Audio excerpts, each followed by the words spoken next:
Muy bien, 7:37 en la mañana, gracias a nuestra audiencia, la sintonía, la interacción, no se olviden ustedes, estamos en señal de radio, 103.7 en Quito, 103.7 en Guayaquil y otras frecuencias de Sonorama en buena parte del país, también en www.sonorama.com.es y transmitimos digitalmente a través de nuestro canal de YouTube de Sonorama TV y nuestra fanpage de Facebook de Radio Sonorama. Jaime Nebot nos acompaña acá, le quiero agradecer al líder del Partido Social Cristiano, presidente vitalicio de esta organización política, exalcalde de Guayaquil. Hemos venido acá a Guayaquil, pues, y en un sitio neutral le he convocado para poder conversar sobre la política. Abogado, bienvenido, ¿cómo le va? Gracias, Fabricio. Un saludo afectuoso a todos los oyentes de Sonorama en el país. ¿Cómo está usted hoy? ¿Cómo está el Jaime Nebot hoy, versión 2023? Yo soy la misma versión siempre, tengo esa ventaja. Soy una persona coherente, así que más allá de que los años pasan, en el resto estamos exactamente igual. ¿Por qué apoyar a Jan Topic? ¿Por qué no alguien propio del Partido Social Cristiano? ¿Por qué repetir lo que ya se hizo en 2021 de respaldar una candidatura con alguien que no es de la casa? Yo siempre he dicho, Fabricio, no ahora, que los partidos no son un fin, son un medio para que las corrientes políticas, las coyunturas, las necesidades permanentes y las específicas lleguen. Entonces hay momentos en que hay que escoger a la persona que se cree idónea, y digo que se cree idónea porque ya tuvimos una pésima experiencia y por eso fuimos coherentes en oponernos luego a quien traicionó, no a nosotros simplemente, sino a un plan de gobierno, decir a los ecuatorianos que esperaban que se cumpla con lo dicho en campaña. Pero empezó con la traición a ustedes. Sí, pero mire, al pueblo, me va a permitir una pequeña digresión. Usted es un periodista político y también cívico, ciudadano, pues se preocupa de los ciudadanos. Yo siempre respondo las preguntas, pero no dejo de perder mi forma de ver las cosas. El dime, el direte, la defensa, el ataque, jamás la calumnia, al menos de mi parte, están en el mundo político. Pero al pueblo, y no digamos hoy día, a los que nos están oyendo y viendo, les interesa cómo mantener la vida, que antes no era un problema, cómo mantener los bienes, que antes no era un problema. Les interesa algo que siempre ha sido un problema, sin solución, el empleo. Si a eso se llega poniéndole impuestos a la gente, o con una política de crecimiento y de bienestar. Les interesa tener medicinas que hoy ya no tienen. Hoy vea usted los periódicos, ya esto no es nuevo, pero ya está tomando forma. Ahora hay un nuevo atentado contra el jubilado, contra el ciudadano afiliado al seguro, al que usted le entrega más de la quinta parte de su salario como empleado público o privado. Y dígame, ¿qué recibe? Hay medicina en el seguro, hay pensiones jubilares dignas en el seguro, hay préstamos para la construcción. Yo siempre, mi vocación no ha sido la de ser parlanchín, por eso he ido al Parlamento 2 veces obligado, por circunstancias. Yo soy constructor, a mí me gusta hacer cosas, y me preocupo de eso. Yo pienso que es lo que debo hacer, hay gente que piensa que es mejor hablar de otras cosas, y bueno, yo respeto, yo a un periodista le contesto, pero siempre voy a tratar lo que yo creo que la gente no simplemente quiere oír, le interesa oír, y más que oír el problema, que lo conocen mejor que uno, porque lo sienten, lo que le interesa es que le resuelvan el problema. Y por eso, en esta coyuntura, escogimos a Jan Topic. Primero, que no se da paso a los nuevos, es nuevo. Que no se da paso a los jóvenes, es joven. Que es un tipo que tiene que saber del problema fundamental. Hoy el problema fundamental de los ecuatorianos es salvar la vida. Aunque no sea de la casa. Sí, es nuevo, Jan Topic es nuevo. Yo no lo conocía antes de que aparezca en el video presentándose como candidato. Aunque no sea de la casa. Aunque no sea la casa, hay que saber, vuelvo a decirle, un partido político jamás debe ser un fin, peor un club. Yo lo digo con franqueza, ni el mío tampoco, siempre lo he dicho, no lo digo ahora, lo he dicho toda la vida. Entonces, si hay un hombre joven, si hay un hombre que sabe, si hay un hombre que puede enfrentar, porque mire, el problema de la seguridad no es simplemente saber, y casi nadie sabe. No es simplemente tener experiencia, y casi nadie la tiene. Es tener la decisión, por no decir tener otra cosa, para comandar personalmente el ataque a la delincuencia. Si no se moja el poncho, suba la guayabera el presidente de la República, la policía no le va a hacer caso, está desmotivada. gente que duerme en el suelo, que no come, que tiene horarios que no puede sostener, que no tiene vehículos, que no tiene armamento, que no tiene balas, que no tiene logística, que no tiene nada, y encima no tiene apoyo. Entonces, ese es el tema. Aparte de eso, Topic es un economista graduado en universidades importantes de los Estados Unidos, es un empresario importante. Le dicen que no pague impuestos. El grupo de ellos ha pagado entre impuestos y utilidades de los trabajadores 62 billones de dólares el año que pasó. Entonces, yo no vengo aquí a atacar a nadie, no lo voy a hacer. Pero usted me toca el punto, me dice por qué y yo le estoy respondiendo. Claro, no, y le agradezco. A ver, ¿y por qué yo insisto en el tema de la casa? Ustedes, ha habido elecciones en las cuales sí han puesto candidato presidencial, en su momento Javier Neira, en su momento Cintia Viteri, etcétera. Pero se me viene a la cabeza que en el año 98, y corríjame si estoy equivocado, ustedes no pusieron candidato presidencial. Supuestamente iba a ser usted, finalmente declinó cualquier posibilidad de ser candidato presidencial, no pusieron candidato e implícitamente se entendió un apoyo a la candidatura de Yamil Maguad y ya la historia sabe lo que pasó. Y en 2021 apoyaron un candidato que también no era de la casa, que es Guillermo Lasso, y ya sabemos lo que está pasando. ¿Será que por tercera vez se repite el error? Mire, yo no soy ingenuo, pero estoy formado en la buena fe, en creer a la gente. Lamentablemente hay veces uno se equivoca. Y con el señor Lasso nuestra equivocación fue de 0 a 180 grados. Pero fue porque el señor mintió. Pues. El señor dijo una cosa, se comprometió a una cosa, sostuvo una cosa, y cuando llegó hizo exactamente todo lo contrario. Y no digo firmó, porque para mí la firma es innecesaria. Mi palabra siempre ha valido más que mi firma, aunque yo cumplo con mi firma también, porque es el reflejo físico de mi palabra. Entonces, el problema del señor Lasso de traicionarnos a nosotros, el problema desagradable, al pueblo no le interesa eso. No es ético, es condenable, para el pueblo no le interesa. ¿Qué le interesa al pueblo? Que le dijeron, no le voy a poner impuestos. ¿Y le pusieron impuestos? Sí, le puso impuestos. Que le dijeron, voy a ayudar a la agricultura, el señor fastidió la agricultura. Que le dijeron, voy a llevar a los maestros, el señor no ayudó a los maestros. Que a los jóvenes le iba a poner computadoras, ni empezó siquiera a ponerlas. Yo no quiero criticar eso.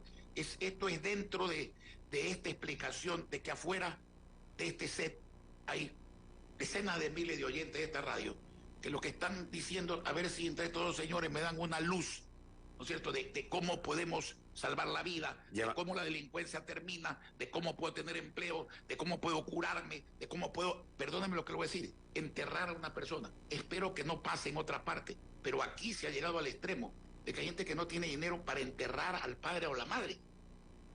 Estamos retrocediendo en vez de avanzar.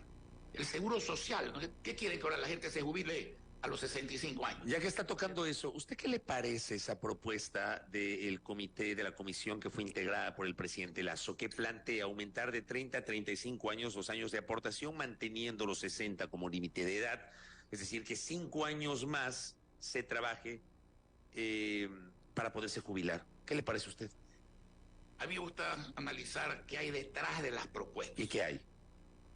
Seguir estafando al asegurado.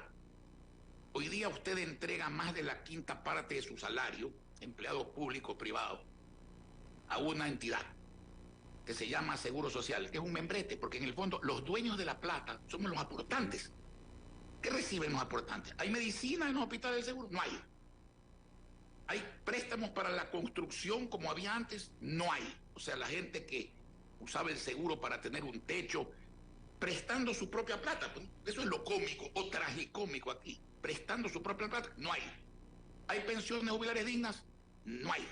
¿Dónde está la plata de los asegurados? En un estado aspiradora.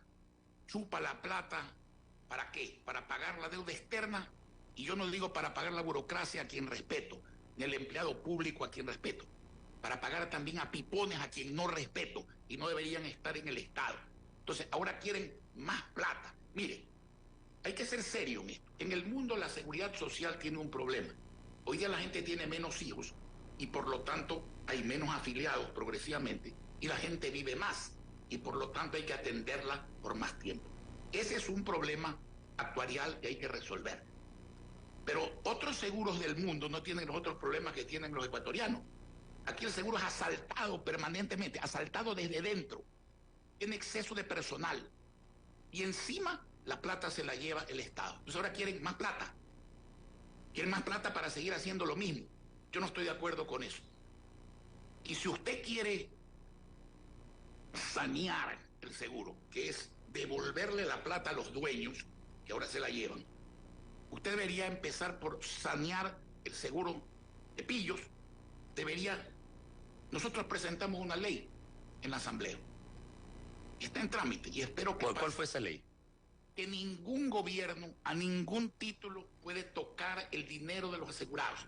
Ese dinero de los asegurados, que son aproximadamente 500 millones de dólares al mes de los asegurados, debería estar invertido produciendo con liquidez, seguridad y rentabilidad dinero de los afiliados en la economía del país. Vamos a mendigarle al Fondo Monetario Internacional aceptando condiciones inaceptables, tan inaceptables que nunca se ha cumplido un acuerdo con el Fondo Monetario Internacional. ¿Por qué no se puede? Habría que matar al pueblo. Pero Moreno y Lasso dicen que este último acuerdo sí se cumplió. Mentira. Mentira. Dígame una cosa. Quien discuta que el Fondo Monetario presta dinero a largo plazo en cantidad suficiente y barata está equivocado. La pregunta es, ¿cuál es el costo de hacer eso? Y tan es verdad lo que yo le estoy diciendo, y lastimosamente no lo trae porque yo no ando con documentos, pero los tengo en la cabeza, gracias a Dios. El 19 de abril del año 2023, o sea, hace apenas 2 meses y pico, el grupo que piensa en el Fondo Monetario le dijo a los operadores del fondo: señores, ya es hora que ustedes se den cuenta de que si ustedes quieren que los países paguen la deuda, ustedes no pueden seguir poniéndole carga impositiva que le quita la capacidad al país de crecer. Todo lo contrario, ustedes tienen que hacer un empuje al crecimiento y ligar, por ejemplo, el pago de la deuda al crecimiento, al monto de las exportaciones, etcétera. Se han demorado 50 años en entender en el fondo, pero todavía los que operan el fondo no entienden eso. Entonces, usted no puede, el fin de un gobierno no es como dice el plan de gobierno cuatrianual de este gobierno, pagar la deuda y ganar la confianza de los creadores externos. El fin de cualquier gobierno es servir a la gente, con obras, con servicios, no con discursos, sino con ¿Usted verdades. cree que fue un error lo que hizo el Frente Económico del presidente Moreno de pagar a los bonistas, a los tenedores de bonos en medio de la pandemia, ya que hablamos de esas? Pero por supuesto. Además lo hizo en base a una promesa, recuerde usted, de que iban a llegar miles de millones después. O sea, el argumento fue ese: pagamos y se abre la economía. Ese fue el argumento. No les dieron nada. Pagaron y no les dieron nada. Esa es la realidad. Dígame, ¿qué hace un individuo con problemas o una empresa con problemas? Va donde el banquero y le dice: yo quiero pagar, debo pagar. Y reestructura el crédito. Reestructúreme la deuda, deme un tiempo de gracia, págeme los intereses, si es posible lograr una quita de... Eso había que hacer en 2020. Eso hay que hacer siempre, y hay que hacerlo ahora también, y no lo hacen. ¿Con quién hay que hacerlo ahora? Con todos los acreedores internacionales. Vea usted el periódico de ayer. Usted ha visto el titular de uno de los periódicos que dice: la inversión extranjera en el Ecuador huye. Ya no es que no viene, ahora huye quiere decir que es la que está aquí. Pero ¿cuál?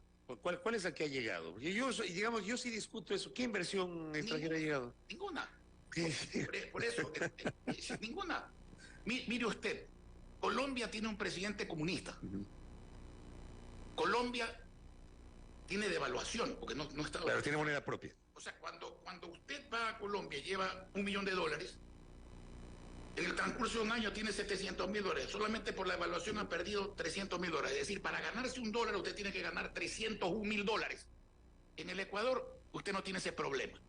No tenemos un presidente comunista. Yo no sé si no ser comunista, pero ser otras cosas es peor. Esa es una discusión filosófica que no interesa mucho, ¿no es cierto? Entonces, y aquí no viene nadie. Perú tiene 10 presidentes, creo que tiene la mayoría presos, no tiene dólares y la gente va allá. Cuando a mí me discuten, yo digo, entonces todos estamos locos menos el mundo exterior. O sea, la gente prefiere donde nuestros vecinos. Yo no estoy diciendo que se van a Alemania, ni que se... No. Se van a Colombia y Perú. A Colombia y Perú. ¿Por qué no vienen aquí? Con dólar, donde no se pierde el capital, sino por efectos de la economía interna y de la buena o mala administración del inversionista. ¿Por qué no vienen aquí? Por eso no hay empleo. ¿Por qué cree usted que no ocurrió lo que algunos decían, el efecto Lazo? Elegido el presidente Lazo en abril del 2021, posesionado el 24 de mayo, los Es que sí ocurrió el efecto defensores del Lazo. presidente decían, el de efecto Lazo, automáticamente vienen inversiones. El efecto Lazo ocurrió. ¿Cuál es el efecto Lazo? La desgracia que estamos viviendo en estos momentos. El problema es que se creía que el efecto Lazo iba a ser un lazo que cumplía con un plan de gobierno factible, financiado, que atendía la deuda externa también. ¿Ese plan era de ustedes o de Lazo? Nuestro, porque él lo firmó y lo suscribió y lo... Pero lo elaboró el PCC. Pero por supuesto. No tenía plan Guillermo Lazo. Yo no sé si tenía o no tenía. Yo lo que sé es que estaba de acuerdo con el nuestro, ¿no es cierto? Lo dijo públicamente y no lo cumplió. ¿Y sabe qué? Es el mismo plan que hemos tenido siempre y que tenemos ahora. Porque las coherencias y las cosas correctas no cambian. No cambian. Usted quiere generar empleo. La gente ofrece empleo. Pero lo que no dice es de dónde sale el empleo. ¿Sabe de dónde sale el empleo? De un Estado que invierte mucho y en la obra pública crea empleo. De una empresa privada nacional estimulada, no asfixiada por impuestos. Y le voy a poner un ejemplo. La agricultura está en la M por mala política gubernamental. Y encima le ponen impuestos al patrimonio, a las propiedades de los agricultores, sobrevaluadas por ciertos alcaldes que como tampoco tienen ingresos, sobrevaloran las propiedades. ¿Usted cree que sí se puede progresar?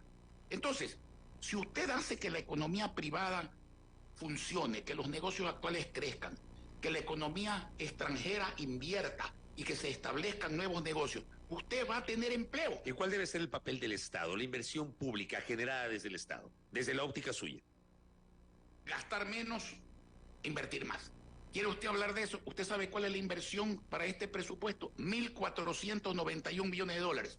Sobre un presupuesto de 31.500 millones de dólares. Si usted analiza la historia ecuatoriana, el presupuesto de Juan José Flores y la inversión de Juan José Flores, esta es la peor inversión de la historia ecuatoriana. Pero ahí no queda la cosa. Abril, primer cuatrimestre, primeros 4 meses, debían haber gastado un tercio de los casi 1.500 millones. O sea, 500 millones, números redondos. ¿Sabe cuánto han gastado? 147 millones de dólares. O sea, el pueblo ecuatoriano, que es un mendigo del Estado. El Estado es un empleado del pueblo ecuatoriano. El presidente es un empleado del pueblo ecuatoriano. Los ministros son unos empleados del pueblo ecuatoriano. Tienen que servir a los ecuatorianos. Como decía el presidente Reagan, refiriéndose a la Constitución americana, que tiene 3 palabras. Aquí hemos tenido, creo que 21 constituciones. Todas están archivadas, digamos. Nadie cumple con la ley ni con la Constitución. We the people, nosotros el pueblo. Y Reagan decía con gran concepto de lo que son las cosas. Aquí, o sea, allá, Estados Unidos, desgraciadamente, nosotros, el pueblo, le decimos al gobierno qué hacer, cómo hacerlo y cuándo hacerlo. No es al revés. ¿Te comprende? Un ministerio de salud, ¿para qué sirve? Para que existan hospitales que funcionen, no edificios, hospitales que funcionen, equipos, implementos, medicina. Vaya pues a un hospital del Estado, vaya a un hospital del seguro hoy día, a ver si encuentra algo de eso. La policía, ¿usted ha visto cómo están las policías que llegan, por ejemplo, a Guayaquil? Duermen en el suelo, piden plata para comer, no hay camionetas, no hay gasolina, no hay GPS. Pero ¿sabe lo que más falta? Apoyo. Ya se lo dije antes, lo quiero repetir ahora, pues es el problema fundamental del país. Aquí la vida no vale nada. Este es un país que se ha reducido a que unos pierdan la vida en la calle, asesinados, los bienes robados, y los otros pierdan la vida en el concepto general por falta de empleo, de medicina, de servicios y de todo lo demás. El eje del plan del candidato Jan Topic es el tema seguridad. ¿Hay un estimado de cuánto podría costar? Digamos que Topic gana las elecciones y se posesiona. ¿Qué es lo primero que debería hacer en el ámbito de seguridad? Yo le voy a decir una cosa, ¿no? Siempre, y hacen bien los periodistas en eso, le dicen a la gente, ¿y de dónde va a salir la plata para hacer lo que usted propone? Es que nos dicen los gobernantes que no hay plata. Ayer nomás el presidente Lazo dijo que si llega a ganar el sí en la consulta popular, van a tener que eliminar subsidios porque no tienen cómo financiar 1.200 millones de dólares. Mintió hoy en la campaña, dijo que iba a apoyarlo al Yasuní. Si quiere hablar de lo de Yasuní, ya hablamos. No, ya le voy a preguntar también. Hablamos después de lo de Yasuní. Pero claro, antes dijo una cosa y ahora hace otra. Mire, usted quiere plata, Muy sencillo. Primero tiene que tener un concepto claro. Baje el gasto y aumente la inversión, pues. ¿No es cierto? Baje el gasto y aumente la inversión y aumente los ingresos. ¿Cómo usted aumenta los ingresos? Haga concesiones, haga alianzas público-privadas que le van dinero al Estado. Ponga tasas. No es lo mismo poner impuestos que poner tasas. El impuesto es decirle al ciudadano a título que general, dame tu plata que yo como Estado veo qué hago con ella. La tasa es contra la prestación de un servicio. Recibo el servicio de calidad y cantidad y pago. Es la tasa. Luego, tasa con S, por si acaso. Luego, cobre los impuestos que existen. No los suba, cóbrelos eficientemente. Evite la evasión. Quiere bajar el gasto, respete la burocracia, respete, ¿no es cierto?, al trabajador. Y los pipones que tienen contrato de estos precarios que se acaban en un año y que son miles de miles. Y por otro lado, los gastos superfluos, renegocie la deuda, pues, y va a tener menos ocupación del presupuesto en atender la cuestión. Vaya al crédito internacional, no al Fondo Monetario, vaya al BID, vaya al Banco Mundial. Crédito para desarrollo sí hay, y es barato. Oiga, el municipio de Guayaquil, nosotros conseguimos créditos a 37 años plazo. Un municipio, 37 años plazo. ¿De qué entidades? Banco Mundial, 17. Y no necesitaron el aval del fondo. Porque el mito que se ha creado es que para que el BID y el Banco Mundial nos presten hay que tener el aval del fondo. Ese es un mito que se ha generado. ¿O es una realidad? El secreto es no llegar al fondo. ¿No ve que o sea, sí se puede llegar al BID y al Banco Mundial sin llegar al fondo, sin pasar por el fondo? El municipio de Guayaquil tiene crédito a 17 años de gracia, 37 años de plazo, 1% sobre el LIBOR. ¿Por qué? Porque es para agua potable, porque es para alcantarillado, porque es para pavimentación, pues no es para tapar huecos. Pues. Cuando usted va al Fondo Monetario, usted está yendo al médico. Lo que pasa es que yo digo siempre, cuando uno está enfermo, lo mejor es la salud preventiva, es no enfermarse. Si usted ya se enfermó, desgraciadamente, vaya al médico, no al veterinario, o al veterinario van los animales, no los hombres, ni las mujeres. Y el fondo es un veterinario, eso es lo que es. O sea que aquí se sabe, vea, con el 10% de un presupuesto del Estado, usted puede resolver muchísimo de los problemas, especialmente los sociales. Pero tiene que saber administrar, pues. Tiene que ser coherente. Con 3.000 millones de dólares. Proponga algo, cumpla lo que está diciendo, estudie lo que va a proponer. Dígame una cosa, usted sabe la internet gratuita. En Guayaquil hay una red, hasta que yo me fui por lo menos. No sabe si sigue. No, debe seguir, no sé si se ha aumentado o se ha disminuido, con franqueza se lo digo. Yo cuando me voy de un sitio me voy. Cuando me voy. Y cuando estoy y estoy al 100%. Entonces, 2,5 millones de dólares anuales nos costaba tener una red de internet gratuita en Guayaquil de cerca de 2 millones de personas. ¿Por qué? Porque no compramos pues el equipo. El que sabe no compra equipo tecnológico porque se vuelve obsoleto. Si no compra el servicio. Compra el servicio. Contrata al proveedor para que el proveedor ponga la tecnología. No tiene empleados. Si mañana viene un upgrade de un equipo nuevo que sale, ellos tienen la obligación de ponerlo y retirar el obsoleto. El mantenimiento lo hacen ellos. Nadie daña los aparatos. Le repito, no se consigue aumentar la burocracia con empleados. Si usted quiere comprar los equipos porque está equivocado o es muy vivo, ¿no es cierto? Entonces ya es otra cosa. Pues, por poner un ejemplo, dígame, aquí parece que la discusión fuera que es imposible administrar bien el Ecuador. No hay ningún país que sea imposible administrar bien. Entonces, el país es pobre. No, el país no es pobre. Es pobremente administrado, que es otra cosa muy distinta. Entonces, con esto que usted nos ha explicado, ¿se puede financiar el plan de seguridad? Que era la pregunta que yo le hacía. Mire, le voy a poner otro ejemplo. El de seguridad es básico. Es que hay que empezar por lo de seguridad. Y le preguntaba eso porque eso es lo que ha posicionado su candidato. Esa teoría es la de Maguad del Eclesiastés. Primero hay que hacer una cosa, después hay que hacer otra cosa. Entonces, cuando iba por la tercera, ya estaba en Harvard de nuevo, pero no estudiando, sino se tuvo que ir de aquí. ¿No es cierto? No. Gobernar es hacer varias cosas al mismo tiempo bien hechas. Yo les voy a poner un ejemplo. ¿Usted sabe de qué vivía el Ecuador antes de tener petróleo? De la agricultura y de la ganadería. Vamos a coger el ganado. ¿Qué le pasa hoy día a un ganadero pobre, de carne o de leche? Tiene un toro viejo porque no tiene plata para comprar uno nuevo. Ese toro cubre a las hijas y a las nietas.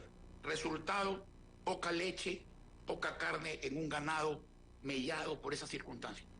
¿Usted sabe cuánto vale una pajuela de un toro del King Ranch de los Estados Unidos? Un toro que vale $500,000 o $1,000,000. Una pajuela vale $40. Usted quiere inseminar 500,000 de vacas. Imagínese la cantidad de carne y de leche y de retención en el campo de la gente para trabajar allí. ¿No es cierto? ¿Qué usted tendría con eso? $20 millones al año. Eso le cuesta al Estado. $500,000 de vacas a $20. ¿No es cierto? A $40, perdón. Eso le cuesta al Estado. Sí, señor. 20 millones. Que para el presupuesto de ese país... 500 millones de dólares. ¿No es cierto? Usted quiere entregar semilla gratuita de alto rendimiento a los agricultores. ¿Cuánto vale eso? No se la entregan. Y ahí tiene que conciliar con los grandes intereses, ¿no? Porque, por ejemplo, cuando sale la cosecha de maíz, ¡pum!, la importación de maíz, tiran abajo el precio. ¿Qué importan? Maíz subsidiado a los Estados Unidos y maíz transgénico. Ahí sí el maíz transgénico es bueno, pero cuando la semilla es transgénica para que el productor maicero produzca más, no. El Estado no es para beneficiar ni al trabajador ni al empresario, para beneficiar al país. Usted tiene que ser presidente de todos y tiene que saber lo que está haciendo. Entonces no me diga que se necesitan millones. No, señor. Le estoy poniendo ejemplos. 2,5 millones para una ciudad que es el 16% de la población. Si el 16% vale 2,5 millones, ¿cuánto vale el 100%? Haga una regla de 3 y va a ver lo poco que cuesta ponerle internet a todas las ciudades gratuitas, a todas las ciudades del Ecuador. Quiere inseminar 1 millón de vacas, que no sé si las hay a estas alturas. Entonces son $40 millones. Por Dios, ¿de qué estamos hablando? Quiere comprar computadora. ¿Usted sabe cuánto vale una computadora? O una tablet con tablero y con todo lo demás. $100 y pico, si no menos. Multiplique eso por 400,000 computadoras que ofreció el gobierno Lazo en 4 años. Ni siquiera han hecho los trámites para importar una. 400,000 computadoras divididas para 4 años, 100,000 computadoras en un año. El prefecto de Santa Elena, que no es de mi partido, ha traído 43,000 computadoras. Un prefecto de la provincia de Santa Elena. Y un gobierno no puede traer 100,000. O sea que no les importa. No tienen alma. Creen que el gobierno es un banco. Aquí me dice alguien, no saben. No, yo creo que sí saben. Yo creo que no quieren.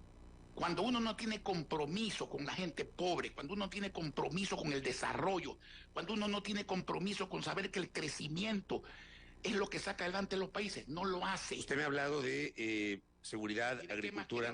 Le pregunto, a ver, antes, en esos 16 meses del gobierno de transición. Sí, me gusta esta entrevista, ¿sabes por qué? Pues estamos hablando de lo que la gente que está afuera quiere oír. Pero es que eso es lo que la gente quiere oír. No estamos hablando de los problemas, estamos hablando de cómo se solucionan los problemas. En esos 16 meses, ¿sí? Seguridad, usted ya nos ha dicho, el tema de agrícola. ¿Qué se puede hacer en 16 meses? A ver, este país lamentablemente vive de elección en elección y a la vuelta de la esquina ya tendremos otra elección. Hizo Clemente Lleró Indaburo en 8 meses. En 6 meses. En 8. En 8. Es recordado como un buen presidente. Presidente de transición, presidente interino. Yo no sé si era interino de transición. Bueno, le pusieron... Fue buen presidente en 8 meses. Hizo cosas. ¿Qué hizo el doctor Gustavo Noboa en 2 años? El oleoducto de Cruz Pesados, que no lo había hecho nadie. La carretera Guayaquil, Salinas, Santa Elena, que no lo había hecho nadie. El cuarto puente, que no lo había hecho nadie. Entregó los aeropuertos a Quito y Guayaquil a los municipios y ambos municipios hicieron los aeropuertos. Al menos el de Guayaquil al Estado no le costó un carajo, un centavo. No le costó nada. Bancó la dolarización, porque el señor Maguad dolarizó para ver si no se caía y se cayó y se fue. El señor... Claro, y lo hizo a 25,000 sucres. Porque no la quiso hacer a 6 cuando se podía. Porque es público y notario. ¿Cuántas veces le dijimos nosotros que dolarice? El Fondo Monetario se opuso a la dolarización, mi querido amigo. Se opuso a la dolarización, el Fondo Monetario Internacional. Los exportadores se oponían a la dolarización y se dolarizó. ¿Por qué? Porque cualquier persona con sentido común sabe que dolarizar significaba acabar con la maquinita de emisión, que significaba mantener a salvo la economía, salvo de la mala administración en dólares. Oiga, ya que nos vamos a esa época, le voy a hacer una pregunta que nunca se le ha hecho porque no había tenido la oportunidad de conversar con usted de esta manera. Para usted políticamente fue una carga, abogado Jaime Nebot, el haber propuesto en octubre, noviembre del 98 la ley del 1% a la circulación de capitales. Para mí no fue ninguna carga, porque con esa propuesta se duplicó la recaudación en función de lo que era el impuesto a la renta. Desaparecieron los extorsionadores de los fiscalizadores, ¿no es cierto? Y todo el mundo, dígame, ¿cuál es el problema de que lo que vale 100 se venda en 101? La cascada. Ah, pero cuando se paga, ¿usted cree que los impuestos de verdad lo pagan, por ejemplo, los empresarios? Los paga el pueblo, pues. Porque el empresario cuando quiere ganar $100,000, dice, a ver, yo tengo que pagar 15% de trabajadores, tengo que pagar 25% de impuesto a la renta, tengo que pagar tanto de IVA y encima tengo que ganar sobre los gastos que tengo. Entonces, el precio, cuando usted vende, está costeado por todo eso, pues. Que vayan con ese cuento a otra parte, que los impuestos los pagan los ricos. Los impuestos los paga todo el mundo. Todo el mundo, cuando usted compra algo, usted está pagando el impuesto del rico, pues ya el rico no es Pero tonto, pues. hay quienes consideran que ese impuesto provocó la desintermediación financiera porque la gente dejó de guardar la plata, ya no quería que le paguen en cheque. Le voy a citar tres. En ese tiempo no había transferencias bancarias, sino cheques. Le voy a citar como cheques. Claro, pues en ese tiempo, en el año 98. Que todo el mundo pague uno. No, le digo que en ese tiempo, no había transferencias bancarias. Varios enemigos tuvo el impuesto. Vaya a ver lo que dicen después de varios años. Si no me gustó el impuesto, si bien recaudó más, que además nunca violé mi promesa de no poner impuestos, porque suprimimos el impuesto a la renta para poner ese impuesto más liviano. Suprimimos. Muy bien. ¿Qué dicen ahora? No, la verdad es que los bancos no quebraron por eso. ¿Eso quién dice? Osvaldo Hurtado, Mauricio Pozo. Los que se oponían a eso siguen diciendo que el impuesto no les gustaba. Pero ahora sí dicen que no fue el que hizo el problema. Yo no hago las cosas sin pensar. Yo soy lo que creo que uno primero piensa, después habla y después hace. Lamentablemente aquí hay gente que hace primero, sin pensar y además habla mucho. Hablemos del Yasuní. Sí, señor. ¿Cuál es su postura sobre el Yasuní? Muy sencillo, empecemos por la historia. ¿Se acuerda cómo nació el Yasuní? Ecuatorianos, ustedes tienen una riqueza debajo de la zona del Yasuní. No la saquen, que la comunidad internacional les va a dar lo que vale lo que está abajo. ¿Fue así o no fue así? Así fue. ¿Cuánto nos dieron? No digo la palabra porque si no es adecuada para... Es impublicable. Ok, muy bien. Entonces, muy bien. Así empezó, ¿no es cierto? Ahora, han pasado 10 años. Se han hecho inversiones. Hay que reconocer algún daño se ha hecho, porque toda intervención en la naturaleza tiene un impacto. Tiene un impacto. Pero no ha habido una catástrofe, porque si hubiera habido una catástrofe ya hubieran saltado, y con razón, los que creen, como creo yo, que tenemos que defender el planeta porque tenemos uno, no tenemos dos. Pero en ese planeta viven personas que necesitan de los recursos del planeta para poder progresar. La tecnología ha crecido exponencialmente. Hoy día hay tecnología, e inclusive está en Europa básicamente, reglas muy duras que ciertos inversionistas no quieren aceptar. Y ahí hay que ser mano de hierro, con la cual usted puede explotar con una mitigación casi total. Entonces, yo soy de lo que creo que hay que defender el planeta. Mi tesis ha sido siempre el desarrollo sustentable. No hay contradicción entre defender el planeta. Plástico de un solo uso. Si no, ustedes aquí aprobaron una ordenanza de plástico de uso. Empezaron con los sorbetes, si mal no recuerdo. Los sorbetes y el foam y una serie de cosas. Plástico de un solo uso. ¿Para qué? Para evitar lo que usted tiene hoy día en el mar. Ya no isla, casi continente flotante. Ábrale la barriga a un pescado, está lleno de plástico. ¿No es cierto? O sea, yo creo en eso. Pero perdóneme, señor, pues aquí usted quita el petróleo del Yasuní, bien explotado, digo yo, cuidado, respetando la naturaleza. Porque si el precio es liquidar la naturaleza, yo estoy de acuerdo que no se explote. Aunque no le den la compensación con que este cuento empezó y que no llegó nunca, ¿no es cierto? Pero si hay alternativas tecnológicas para hacerlo, ¿por qué no? Cada dólar que se prive al país, por ejemplo, a las ciudades, le cuesta el 10%.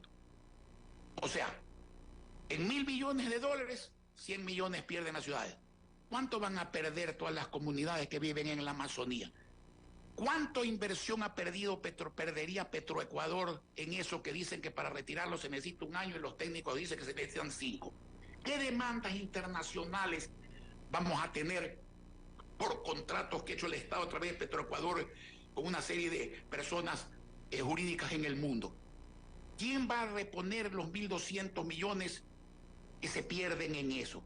¿Es realmente necesario? Son 1.200 millones. Bueno, unos dicen que son 800 y otros dicen que son 1.600. Claro. No se ponen de acuerdo en así. Como de costumbre en este país nadie sabe nada. O se hacen los que no saben. Entonces, esa es la posición. Esa es la posición. Yo no sé por qué aquí tiene que ser A o Z. Aquí el sentido común que normalmente... Yo no soy cultor del agua tibia. Se inventó hace mucho tiempo. Yo me baño con agua fría o con agua caliente. No me gusta el agua tibia. Pero la verdad generalmente está en el centro, pues. O sea, realmente hay que dejar de explotar para no dañar la naturaleza. Porque si desaparece el mundo, desaparecemos los hombros. Pero si solo queda el mundo y el mundo no se puede tocar, mire, aunque se va a reír usted, pero vaya averigüe.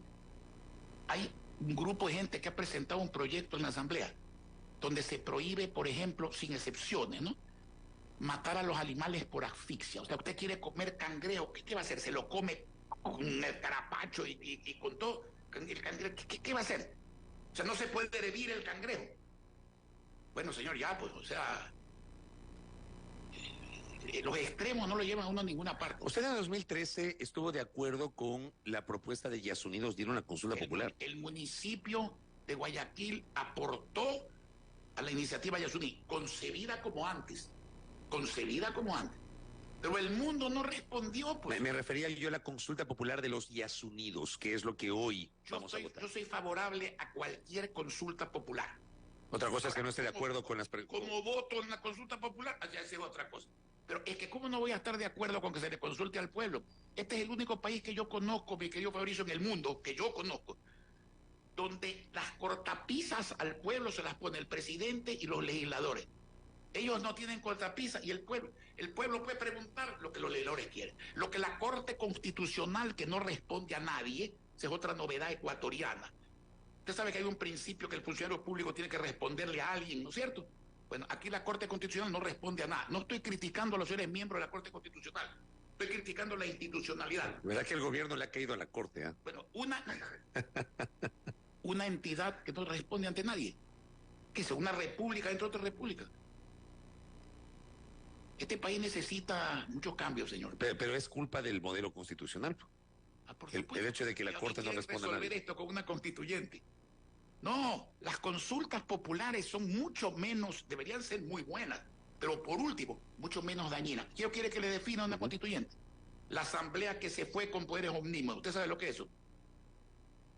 Porque la que va a venir, ¿qué cree? Que ahora va a venir Washington, Jefferson, Simón Bolívar. ¿Quién va a venir a la asamblea? Va a venir gente inteligente en la proporción que hay. Gente responsable en la proporción que hay. Y los demás en la proporción que hay también. ¿Usted cree que la asamblea nueva va a ser, pues, una maravilla, digamos? Denle poderes omnímodos a la asamblea para ver qué hace. ¿Usted no cree en la constituyente? ¿No cree en una constituyente? Jamás. Y le voy a poner un ejemplo. No creyó en la del 97-98, no creyó en la de 2007-2008. No creo en ninguna constituyente, porque en la constituyente los elegidos acaban haciendo lo que les da la gana, no lo que prometieron en la campaña. En cambio, en la consulta, por lo menos si hay una equivocación, es directa del pueblo. El pueblo sí tiene derecho a equivocarse, aunque paga las consecuencias de su equivocación. Pues sí tiene derecho. Esa es parte del juego democrático. Eso es, por supuesto. Pero usted vota por un señor para que vaya a hacer una cosa y resulta que hace otra. ¿Y usted cree que eso va a cambiar? ¿Realmente usted cree que eso va a cambiar? No va a cambiar. Usted, y es una pregunta que me trasladan acá, luego de 4 años y pico fuera de la alcaldía, ¿sigue reivindicando el modelo exitoso del cual usted siempre habló durante 19 años en la administración municipal? Porque el modelo es bueno, quien lo ejecuta es otra cosa. Y ya no existe ese modelo. El modelo existe, hay que aplicarlo como se tiene que aplicar. Pero digamos, ¿se está aplicando o no? Vaya, pregúntele a los que lo aplican y pregúntele al pueblo. Yo le puedo responder qué hizo Jaime Nebot hasta el día que se fue. Y si usted quiere saber cómo quedó la calle Boyacá el día que yo me fui, yo tengo certificado cuántos empleados dejé, cómo eran las calles, cómo funcionaban las cosas. No critico ni para bien ni para mal lo que ha pasado después o lo que va a pasar. Eso es responsabilidad de los que ¿Qué vinieron. piensa usted de Aquiles Álvarez? ¿Cómo asumió la victoria de Aquiles Álvarez en febrero? Pregunte mejor cómo asumí la pérdida social cristiana. A ver, ¿cómo asumió entonces la derrota para darle la vuelta a la pregunta? No, perdóneme porque le voy a decir por qué. A ver. Porque el señor Aquiles Álvarez sacó la misma votación que la señora Bonilla sacó conmigo. La diferencia es que yo saqué el doble de la votación que el pueblo le dio a Cintia y al partido en esa elección. Punto. ¿Cómo la asumí? Con entereza y sabiendo que hay errores que hay que corregir, aunque yo no los haya cometido. Punto. Las cosas son frías, son como son. ¿Qué deseo para Aquiles Álvarez? Éxito. ¿Por qué? Porque de eso depende el éxito de los ecuatorianos que viven en Guayaquil. Yo no soy sectario, señor. Nunca lo he sido. Porque el señor fulano, a mí no me gusta que se friegue el gobierno para que se friegue un ecuatoriano. Nunca va a encontrar en Jaime Nebot esa actitud. Y nunca la ha encontrado antes. El resultado electoral de febrero golpeó al Partido Social Cristiano, más allá de lo de Guayaquil, o no solo Guayaquil y Guayas. Bueno, si a nosotros no, sino a nivel nacional. Lo demás lo descojonó, pues perdónenme la expresión, por una razón muy sencilla. Aún con eso somos la segunda fuerza política electoral. Revise la votación nacional de alcaldes, la de concejales y la de prefectos. Vaya al Consejo Electoral. ¿Ustedes siguen siendo la tercera fuerza política? La segunda. Después de Revolución Ciudadana son ustedes, no es Pachacuti. No, señor, porque no estamos midiendo el... Usted puede sacar un alcalde con 3.000 votos, pues. En un cantón pequeño. Sí, ¿no es cierto? Pero mire cuántos votos nacionales tenemos, pues. Yo no le digo, vaya al Tribunal Electoral, que ahora se llama Consejo Nacional. Aquí cambian las Consejo Nacional Electoral. Aquí cambian las siglas de las cosas, ¿no es cierto? Nada más. Uno debería decir... En su tiempo de diputado era TSE. Ni me acuerdo. Me acuerdo que era menos malo. Vea, como decía Carlos Julio Arosemena, una frase célebre, digo, esto es la misma jeringa con distinto bitoque. Aquí el problema es que tenemos que cambiar de jeringa. Y yo diría que actualizadamente tenemos que tener jeringa, porque antes había jeringa para inyectar, aunque sea de vez en cuando, a los enfermos. Ahora ya no hay jeringa, porque no hay medicina. Eso es lo que hay que cambiar aquí. ¿Usted qué piensa? Me alegro y lo felicito, oiga, porque... Créanme que es agradable hablar con una persona. Qué bueno que le haya gustado la entrevista, que todavía no la termino. No me ha gustado la entrevista. Me ha gustado que se toquen los temas que la gente quiere que se toquen. Sí le ha gustado. Y que se diga cómo se puede hacer para resolver esos temas. Eso es lo que me ha gustado. Oiga, usted ¿cómo asume estos señalamientos de los últimos tiempos de esta alianza Correa-Nebot, que se trasladó a los temas legislativos, parlamentarios? La asumo como que no existe y se la voy a explicar. Durante todo el periodo de Correa, 10 años, ¿quién combatió a Correa en las calles? Y no a Correa, a lo que consideramos los errores de Correa, que también hizo cosas bien. Perdóneme, los errores de Correa. Nosotros, mientras algunos de los anticorreístas le limpiaban los zapatos pues a Correa, le financiaban las campañas a Correa. Esa era la campaña. Muy bien. ¿Qué pasó? Luego hemos enfrentado una elección de Correa. Dígame, cuando apoyamos a Lazo, ¿a quién enfrentamos? ¿A Correa? ¿O no? Ok, vamos a la asamblea. El señor Lazo y ciertos politólogos y otros analistólogos, que no los llamo periodistas porque son analistólogos, ¿no es cierto? ¿Qué es lo que concluyeron? A ver, la asamblea. Primera cosa. Los impuestos. ¿Quién puso impuestos al país? Correa y Lazo. ¿Quién estuvo en contra de los impuestos? Como siempre, el Partido Social Cristiano. Mandó el señor Lazo una ley bastante maluca, pero que tenía por lo menos un buen nombre contra el cual no podíamos votar. ¿Cómo puede el Partido Social Cristiano votar contra una ley que promueve las inversiones? Votamos, pese a la oposición con Lazo, a favor. Fuimos el único partido. Votó en contra Correa. Tampoco tuvimos nada que ver con eso. La amnistía. La amnistía para los que... Las amnistías políticas sí pueden dar. Uno puede estar de acuerdo o en desacuerdo, pero es constitucional y jurídico dar amnistía por delitos políticos. Volar pozos petroleros, envenenar el agua, golpear a la policía, destruir ciudades, quemar edificios, no es delito político, es delito común. ¿Quién dio el voto para eso? Lazo, Correa y Pachacútec. Nosotros votamos en contra. Coincidencia con Correa. Y hago un antecedente de la coincidencia. Se trató de destituir a Lazo en junio del año pasado. 4 veces. 3 veces estuvimos en contra que se lo destituya. Para que no nos digan conspiradores que no somos. Que nos digan revanchistas que tampoco somos. Que nos digan irresponsables que tampoco somos. Llegó la 4ª vez. Había causal constitucional, pues. Tan constitucional que la Corte Constitucional aprobó el juicio político. ¿Hubo una coincidencia en eso? Sí, señor. Hubo una coincidencia en eso. ¿Y cuál es el problema? En junio del 2022 no había causal para destituir al presidente. No había. Al punto de que precisamente por eso es que la Corte Constitucional, que después dijo que no podía definir la conmoción social, la definió 2 veces, pues. En octubre del 19 y en julio del 22, y ahora dice que no pueden definir lo que definieron 2 veces. Yo sí leo, y digo lo que leo. Correístas nosotros. Usted me va a preguntar, ¿usted odia a Correa? No, señor. ¿Yo tengo por qué odiar al señor Correa? ¿Usted le reconoce un espacio al señor Correa? Sí, señor. ¿Por qué no le voy a reconocer? Yo no comparto el espacio ni lo auspicio.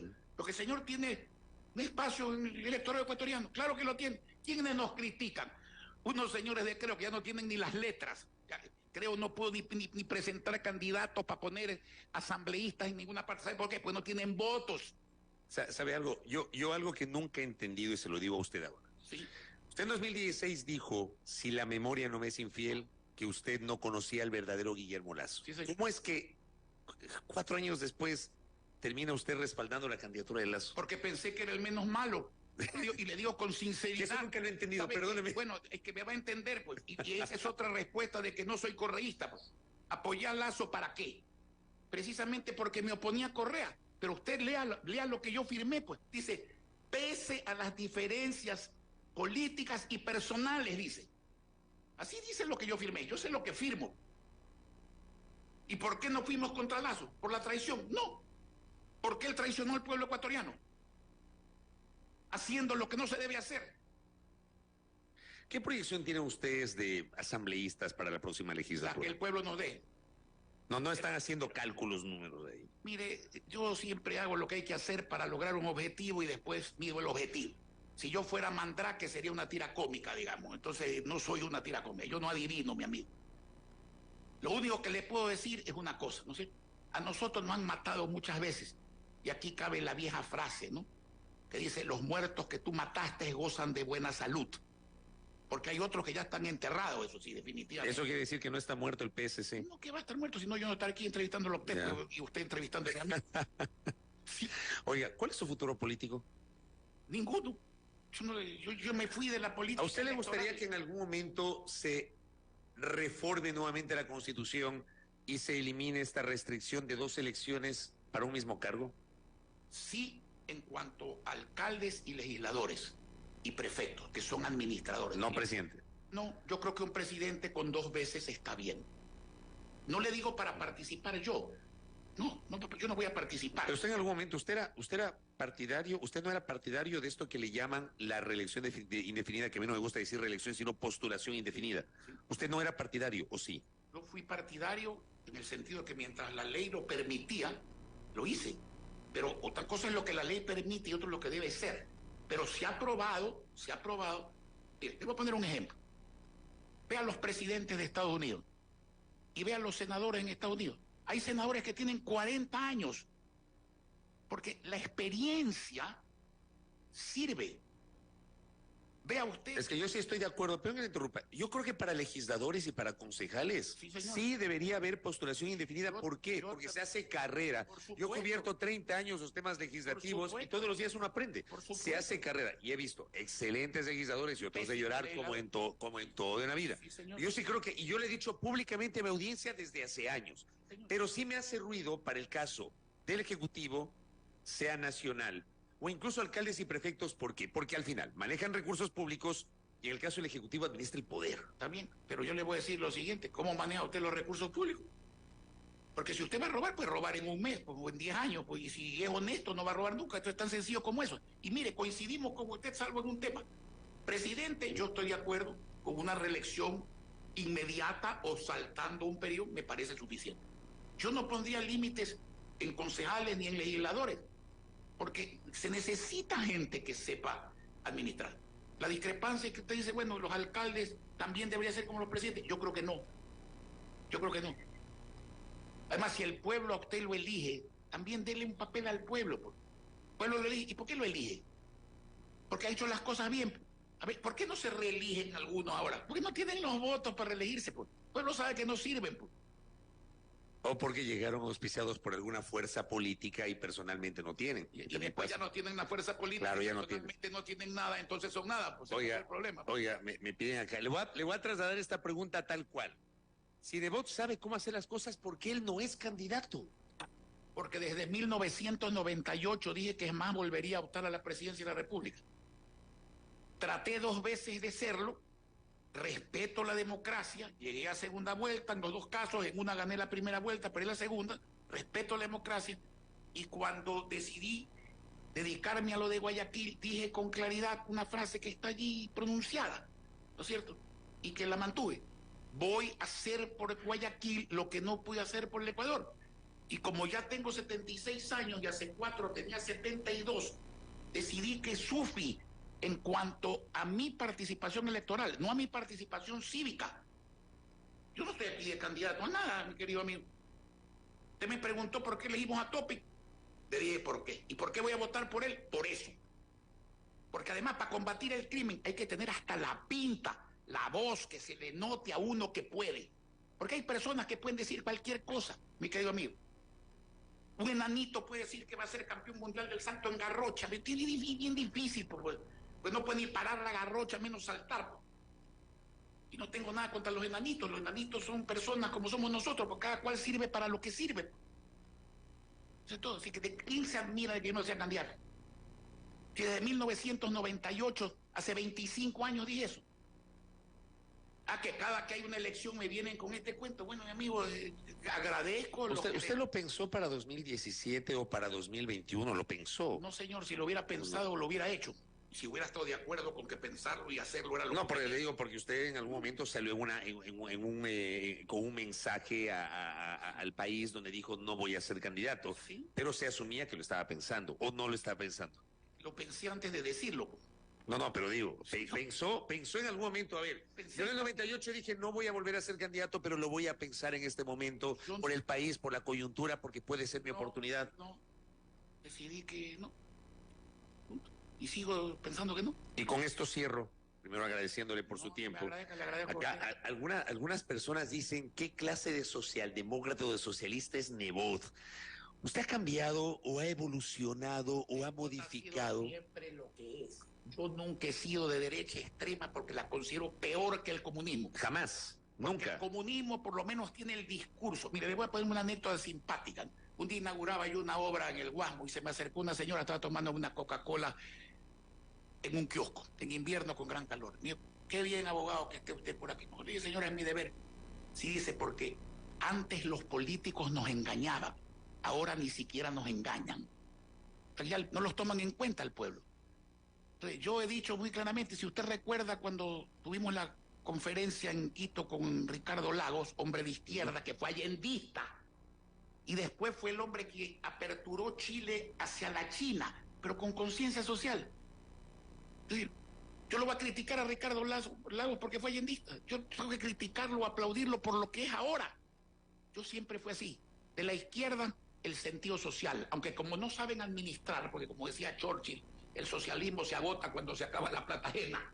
Cuando se acaba la plata ajena ya no administra. Pues no saben administrar. Para hacer obra social hay que tener dinero. Para tener dinero hay que saber administrar. Esa es la parte buena de la derecha, que no es extrema derecha, que trabaja para pagar a los acreedores, aunque uno les deba o no les deba. Hay que administre bien, pero con conciencia social. Eso he sido yo toda la vida. Yo no soy un hombre de derecha extrema. No me gusta que me etiqueten. Yo creo en una ideología. La ideología es la prosperidad, el éxito, que le vaya bien a la gente. Si eso viene del diablo, que venga. Y si viene de Dios, que venga. ¿Usted qué piensa de los políticos hoy, a los que parece que, creo que se asesoran del mismo asesor? Les dicen, No digas de qué ideología es. Si te pregunta el Fabricio Vela de qué ideología, di que no eres de ninguna ideología. O sea, yo no puedo A mí conceder no me eso. importa lo que dicen respecto a la ideología, que digan lo que van a hacer para entender qué es lo que son. Pues. Pero lo que van a hacer siempre tiene un componente ideológico, ¿no? A ver, Digo, tiene un componente de pensamiento. Exacto. La ideología no tiene por qué ser política, izquierda o derecha. La ideología es qué pienso yo que debo y puedo hacer para hacerle el bien a los ecuatorianos, en este caso. Esa es la ideología. Todo el mundo tiene un pensamiento. Aquí el problema es que digan, pues, y que digan cómo van a hacer las cosas. Quieren ser presidente de la República, primero estudien un poco, pues. Vea, ¿usted cree que un taxista puede manejar sin licencia? No, no es cierto. ¿Usted se embarcaría en un avión donde el piloto es un individuo que no ha manejado aviones nunca? No. O sea, aquí un niñito no le presta el triciclo al amiguito porque es nuevo si no ve que no le baña el triciclo. Porque el país se lo entregamos a cualquiera, mi querido amigo. O sea, el pueblo también tiene responsabilidad en esto. Y yo lo he dicho siempre. No sé. Aún cuando pedía votos. El pueblo también tiene responsabilidad. El pueblo tiene responsabilidad, pero los políticos también. Los políticos tienen la mayor responsabilidad, pues, porque el pueblo no vota para joderse, perdónenme la expresión, pero casco. Ahora, resulta que se jode porque votó mal. ¿Y quién sufre? Los políticos sufren. El pueblo sufre cuando vota mal. Y cuando vota bien, el pueblo es el que se beneficia, mi amigo. Aquí todos tenemos una parte de la responsabilidad y una parte de los méritos cuando hay méritos. Todos tenemos. Las cosas son como son. Y usted a mí me puede acusar de cualquier cosa. Encuéntreme contradicciones a mí. Encuéntreme contradicciones en mi discurso desde que yo hago política. Nunca he tenido contradicciones. Puedo mejorar dentro de la línea. Puedo aprender. Que se puede equivocar también. Pero por supuesto que uno se puede equivocar. Pero cuando uno se equivoca, no tiene que mantener el error porque dos errores no hacen un acierto. Eso siempre digo yo. Dos errores no hacen un acierto. Uno tiene que decir, señores, ¿y sabe qué? El pueblo espera que cuando usted se equivocó, usted reconozca y rectifique. No otros. Cada cual debe responder de su error. Usted dice, señores, me equivoqué. Vamos a enmendar y vamos a hacer esto que hay que hacer. ¿Cuál es el problema? ¿Eso es malo? Eso no es malo. No, eso no es malo. El problema es que no es la lógica, es la excepción. Es la lógica que los políticos que no confirma la practican. Exacto. Tiene razón. La excepción que confirma la regla. La regla es que el político no reconoce que se equivocó. Así es. Y ahí siempre le echa la culpa al antecesor, al que viene. No solo el político, perdón, y no todos los políticos. Es un problema de temperamento. Hay tres cosas que no dejan al ser humano actuar como debe actuar.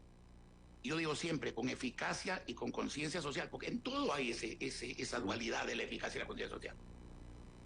El miedo, el odio y la vanidad. Si uno tiene uno de esos tres defectos, está en problemas. Y si tiene los tres, perdóneme, está en problemas usted y a los que usted representa. Porque el odio, hay una definición muy bonita de odio. El odio es una copa de veneno que uno se toma pensando que se va a morir el otro. No, uno se enferma con el odio. Uno se enferma con el miedo. Y uno se enferma con la vanidad. Por eso, si usted es presidente de la República, perdóneme, no solo se enferma usted, enferma a los conciudadanos. Eso es lo malo de esto. No es que se mueren solos, sino que se mueren acompañados y enfermando a los demás. Abogado, gracias por el tiempo. Gracias a usted, un gusto. Muy gentil, gracias. Un saludo cordial. Gracias. A quien ha tenido la paciencia de oírnos. Sí, por lo menos. Interesantísimo. Jaime Nebot Saadi, aquí en A Primera Hora. Pausa, seguimos.